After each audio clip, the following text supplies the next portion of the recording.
Using a third-party wheel with Fanatec wheelbases can be quite expensive. A podium hub is about 200 euros, and every other solution that Fanatec offers is also very expensive. In today's video, I'm going to offer you a much cheaper solution. A big thank you to Delta SimTech for lending this wheel to review, and also a big thank you to our sponsor. This video was brought to you by simrigsupport.com. If you need expert support or a simplification of a repair for your SimRig or equipment, SimRig Support is there for you. Each technician has an average of 2,000 hours of experience in diagnosis and repair and have worked with a plethora of brands. You can request remote support, sending the equipment for repair, or book an on-site visit. More info in the link below.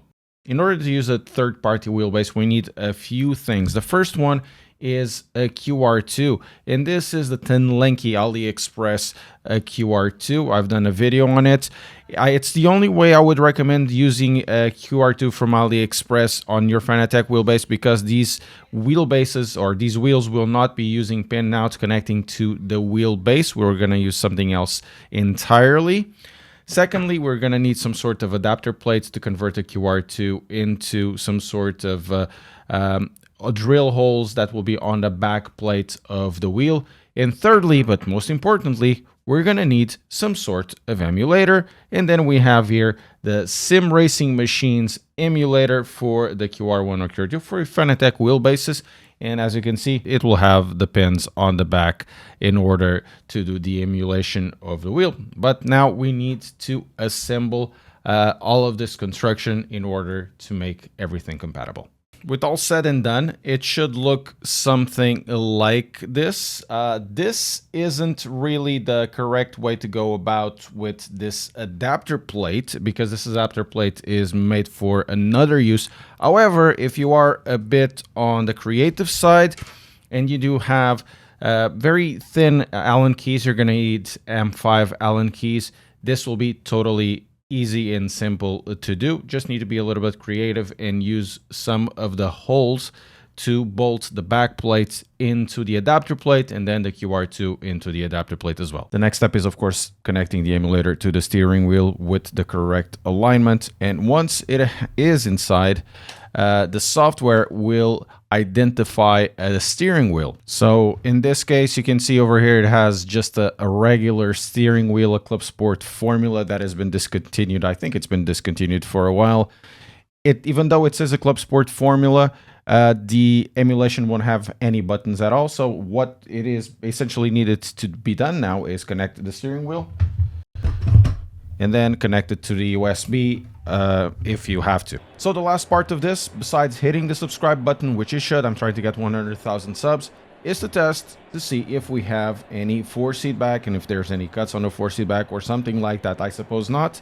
The wheel is connected, everything is connected. I can see my my images over here. I have my dashboard, the lights turn on, and the buttons as well work as they should, because it's a USB one. So get them a bit.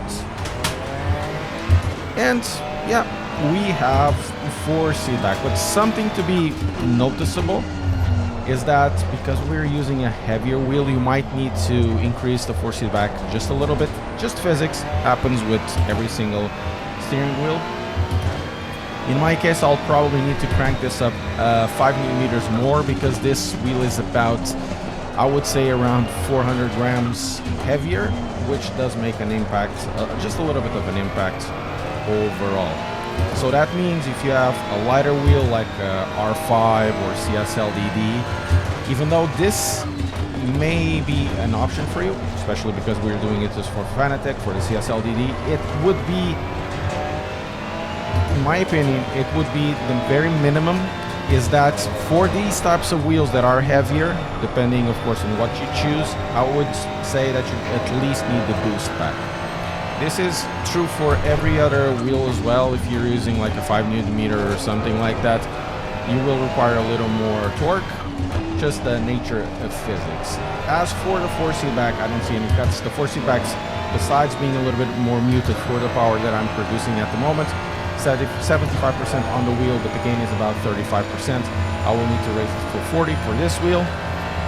Force feedback is exactly the same, feels as crisp as before. In considering the prices the prices that we're paying right now for the option that we are having here, without, you know, going towards the Fanatec Podium Hub or jerry rig a CSL DD hub or even a Club Sport hub. This is of course much cheaper. Still, I would always have the recommendation of spending a little more for the official Club Sport QR2, but this is an option. And of course, like I've said on the other video, if you're using the AliExpress QR2s, this would be the best option to use those, because you're not dealing with any pins coming from the stem of the wheel. If you use the other SRM emulator, in that case, yeah, move towards the official one. Otherwise, you know, the turn lane keys might be enough. But once again, not too sure what is going to be about your warranty situation. So everything is up to you to choose or not. As far as the force feedback that I'm feeling, once again, it's as good, just a little bit more muted. And considering we're paying for the emulator just once, because we're using the plugin, for every wheel, of course, you're going to need a QR2 or an adapter plate, which you would need regardless of whatever wheel you're gonna choose for any other brands, depending, of course, on the back of the steering wheel. I think the price is competitive. It's not as cheap as some of the options with D1 specs on Mazda. Those tend to be a little bit cheaper, on the 30 euro mark. This one is, you know, 60. It's, you know, long term it is actually more competitive than it was before, paying 200 pounds plus a quick release for the Podium hub. And in this case, well, much better choice to have an emulator like this, have the force feedback, and use whatever you want. Essentially, that's it. Everything works together just fine.